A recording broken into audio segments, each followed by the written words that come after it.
La Russie a conduit pour la toute première fois une triade de missiles balistiques nucléaires intercontinentaux. Et ça a frappé pas très loin des États-Unis.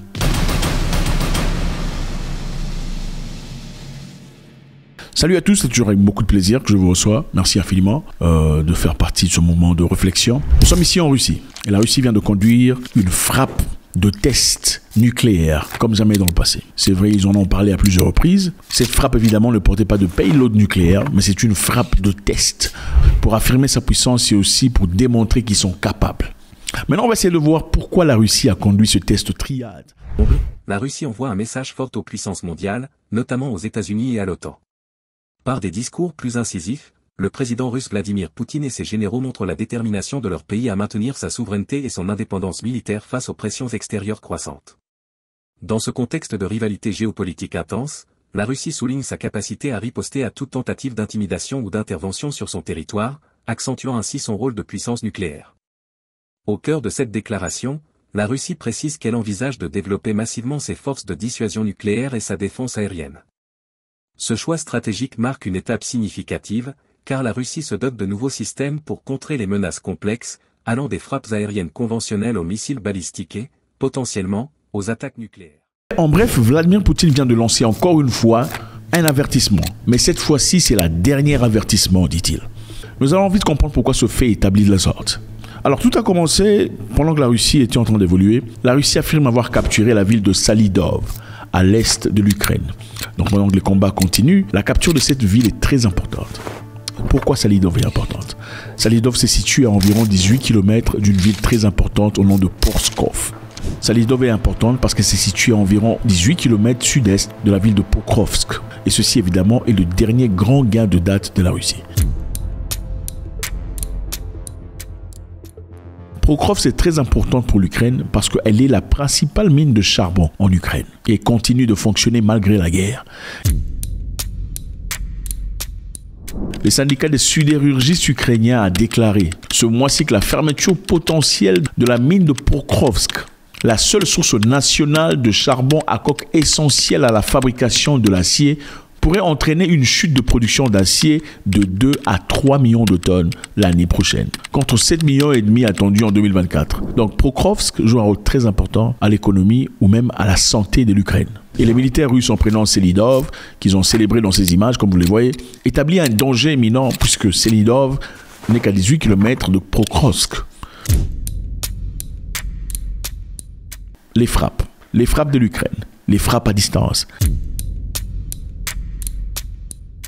Absolument. L'Ukraine possède déjà jusque-là des armes occidentaux capables de frapper à l'intérieur de la Russie. Donc des armes à longue portée.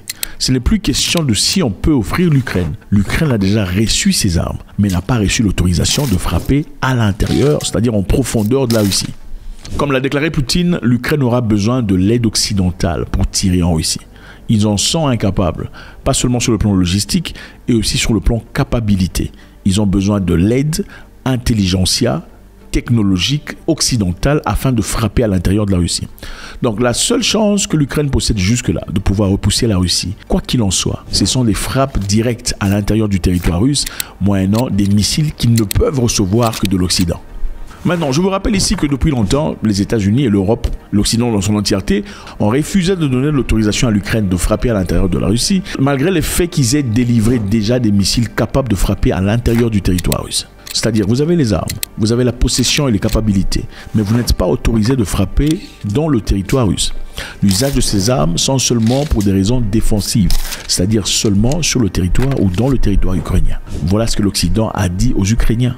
Et c'est là, évidemment, marcher en faveur des Russes. Parce que puisqu'on ne peut pas frapper votre arrière-base, il est d'évidence que vous soyez en capacité d'avancer et de détruire. Maintenant, tout cela pourrait changer. Et ceci expliquerait la raison pour laquelle M. Poutine a fait cet exercice en fatigue nucléaire et lancé son dernier avertissement. Les États-Unis ont changé de rhétorique. Qu'est-ce qu'ils ont dit? Ils ont dit les États-Unis n'imposeront plus de nouvelles limites à l'utilisation des armes américaines par l'Ukraine si la Corée du Nord rejoint la guerre russe.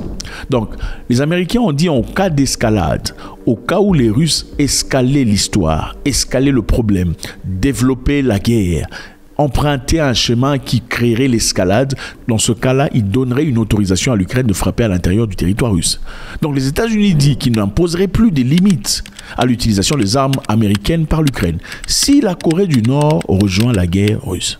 Ceci a été déclaré par le Pentagone alors que l'OTAN a déclaré que les unités militaires nord-coréennes avaient été déployées dans la région de Koursk en Russie. Bon, je vous rappelle ici qu'il a été d'évidence qu'à partir de services de renseignement sud-coréens ont indiqué que 12 000 Nord-Coréens ont été recrutés et 2 à 3 000 étaient en formation directe en Russie en préparation pour aller en Ukraine. La Corée du Nord, je vous rappelle, possède l'armée la plus grande au monde, des actifs, à plus de 1 300 000 militaires immédiatement prêts au combat. Donc, l'Occident pourrait se servir de cette opportunité comme alibi pour autoriser l'Ukraine de frapper à l'intérieur du territoire russe. Ils peuvent simplement dire, puisque la Russie a autorisé la présence des Nord-Coréens sur le territoire ukrainien, à travers cette guerre qui est injuste, nous autoriserons aux Ukrainiens de frapper à l'intérieur de la Russie. Alors pour ça, évidemment, ça c'est un danger éminent pour les Russes et pour Vladimir Poutine et sa popularité. Alors pour écraser et tuer dans l'œuf cette idée d'octroyer l'autorisation à l'Ukraine d'utiliser des missiles contre les Russes dans le territoire russe, la Russie a testé mardi des missiles sur des distances de plusieurs milliers de kilomètres pour simuler une réponse nucléaire massive à une première frappe ennemie. Voilà ce qui risque d'arriver. Parmi les missiles testés, il y avait le missile balistique intercontinental RS-24 Yars, lancé depuis le cosmodrome de Pelesk. Cette frappe évidemment a quitté l'ouest de la Russie pour aller frapper l'extrême est de la Russie. C'était pour montrer clairement qu'ils étaient en capacité d'atteindre les États-Unis s'ils le désiraient. Pendant ce temps, ils ont encore testé le missile de capacité nucléaire RS-29 RMU-2 Saniva. Ceci également conçu pour des charges nucléaires. On a tiré ce missile depuis les airs, depuis un avion. Et ensuite, ils ont tiré depuis un sous-marin classe Delta 4 un autre missile de capacité nucléaire de la mer Béran simultanément. Donc 3 missiles frappés de 3 endroits complètement différents et des 3 plateformes complètement différentes. La terre, les airs et la mer. Une triade emphatique depuis la Russie. M. Poutine a dit que les forces de dissuasion stratégique jouent un rôle essentiel au sein de forces armées russes, visant à dissuader les actions hostiles contre la Russie et ses alliés. Cette force est équipée pour répondre efficacement à toute agression en utilisant divers systèmes d'armes, notamment des armes nucléaires. Il a encore ajouté que compte tenu des tensions géopolitiques croissantes et l'émergence de la nouvelle menace et le risque extérieur, il est important de disposer des forces stratégiques modernes et constamment prêtes à l'emploi. Nous atteignons un point très essentiel où la guerre de la Russie en Ukraine se bat sur multiples fronts. Et encore une fois là, M. Poutine vient de montrer ses muscles, disant « Si vous autorisez aujourd'hui l'Ukraine a frappé à l'intérieur du territoire russe, vous en subirez directement les conséquences. » Bon, il est vrai que la Russie à plusieurs reprises a fait des menaces nucléaires et n'a pas nécessairement agi par rapport à ces menaces quand certaines lignes rouges ont été franchies. Et cette occasion, pensez-vous que M. Poutine réagirait si on frappait directement dans le territoire russe? Puisque leur alibi, ou leur raison si vous préférez, c'est la présence des militaires nord-coréens en Ukraine. Et suite aux rapports qui sont divulgués, il est évident que des militaires nord-coréens sont déjà en Ukraine pour la guerre. God bless.